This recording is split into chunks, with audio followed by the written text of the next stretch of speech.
James Oxygen and Supply, from residential to industrial, a locally owned family business serving Western North Carolina since 1956. Good evening. This is the WHKY News for Thursday, February 20. I'm Ralph Mangum. Glad to have you with us. You can watch the WHKY News on over-the-air TV every weekday at 5:30 and 10 on Channel 14.2, and also on the Compass, SkyBest, Vibrant, TDS, and Comporium cable systems. You can also find us online at WHKY.com and on our YouTube channel. In today's top stories, WHKY's Arianna Mack reports on a fatal hit and run in Hickory yesterday. 58-year-old Russell Cornell Bell of Hickory has been arrested by Hickory police and charged with felony hit and run causing death. Bell is charged in connection with a fatal hit and run early yesterday that claimed the life of 40-year-old Quinton Javar Davis of Catawba. Officers responded to the incident at about 8 a.m. Wednesday on Highway 70 Southeast. There, they found Mr. Davis deceased beside the roadway on the 300 block of Highway 70 Southeast. Investigators determined that Mr. Davis had been struck by a vehicle that left the scene. Further investigation revealed that the suspect's vehicle was a 2011 Ford F-150 driven by Russell Cornell Bell. Thank you, Arianna, and of course our condolences to Mr. Davis's family and loved ones. An Iron Station man will spend the rest of his life in prison after he was given 3 consecutive life sentences in a triple murder case. WHKY's Rob Eastwood reports from the Justice Center. He will serve those sentences without the possibility of parole.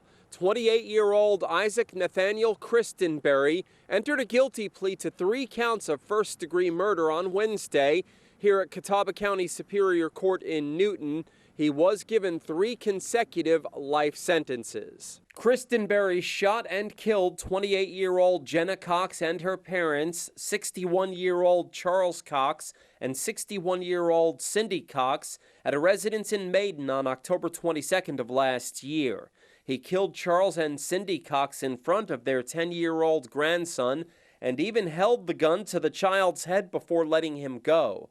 The boy fled to a neighbor's house after witnessing the shootings, and the neighbor called 911. After officers from the Maiden Police Department and emergency personnel from Maiden Rescue arrived at the McCree Road residence, they found the 3 victims in different places. While officers were responding, a 911 call was received from Christenberry, who had driven away from the crime scene into nearby Lincoln County. During the call, he acknowledged the shooting and that he wanted to surrender to authorities. During an interview, the defendant told investigators he left work that day, drove to the residence, and shot and killed all 3 victims. The defendant's parents later told investigators that Cox had broken off the relationship with Christenberry the previous day. Several family members made statements to the court on Wednesday, including the 10-year-old boy who discussed what the defendant had done by taking away his mother and his grandparents. Reporting from the Catawba County Justice Center in Newton, I'm Rob Eastwood, WHKY News. Thank you, Rob. In today's crime report, a former firefighter pleads guilty to federal child porn charges, 2 drug arrests in Caldwell County and 1 in Catawba County, plus 1 man charged with larceny of a dog, among other things.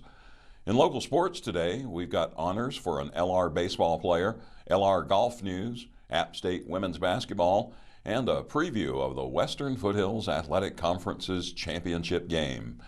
And in community focus, Hickory FC will hold a kickoff event Saturday in advance of their 2nd season.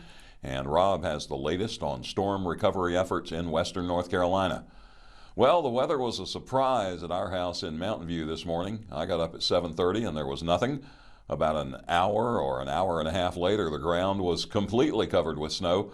And then the sun came out and the temperatures rose and it pretty much all went away. It was another cold, windy day today with a high only in the mid-30s. Mostly sunny over the next 3 days with highs Friday and Saturday in the upper 40s and then in the upper 50s on Sunday. Highs next week mostly in the 60s before cooling off just a little bit by the time next weekend arrives.